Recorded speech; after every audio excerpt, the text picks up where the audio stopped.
शहरात राहणाऱ्या जवळपास प्रत्येक घरांमध्ये आवड म्हणून डेकोरेशनसाठी छान छान इनडोअर आउटडोअर प्लांट्स विकत आणतो.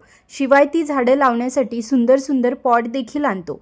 पण नर्सरीमधून आणलेले प्लांट्स आपण आणलेल्या पॉटमध्ये कसे लावावे, ते लावताना कुठल्या चुका होऊ नये याची काळजी घेणं महत्त्वाचं असतं. कारण आपण नवीन आणतो तेव्हा प्लांट्स एकदम छान असतात, पण लगेच काही दिवसात त्याची वाट लागते. असं होऊ नये यासाठी काही गोष्टी व्यवस्थित फॉलो करा. तर ज्या पॉटमध्ये प्लांट लावायचा आहे त्याला खालच्या बाजूने होल असणं खूप महत्त्वाचं आहे. कारण त्यामुळे जास्त झालेलं पाणी निघून जातं किंवा पाणी जमा होऊन बुरशी लागत नाही. आता आपण बरेच जण नारळ सोललं की ते फेकून देतो, तर तसं न करता त्याची साल कोकोनट पीठ म्हणून वापरू शकता. कोकोनट पीठ हे विकत देखील मिळतं, पण घरीच असेल तर ते उत्तम.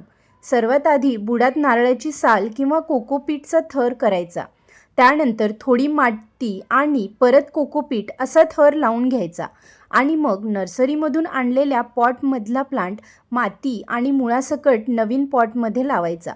त्याची उंची नीट बघून प्लांट सेट करा. कमी असेल तर अजून माती टाका व जास्त असेल तर माती कमी करा. मग असं प्लांट लावताना बाजूला जागा उरत असेल, नुसती माती न टाकता नारळाच्या साली टाका. म्हणजेच पाणी मुरायला मदत होते, शिवाय प्लांटला आधार देखील मिळतो. आणि मग वरपर्यंत माती टाकून पाणी घाला. काही दिवसांनी ही मातीची लेयर अजून खाली जाईल. परत थोडी माती ॲड करून टॉपअप करा. बघा तुमचे आवडते प्लांट कसे छान वाढतात ते.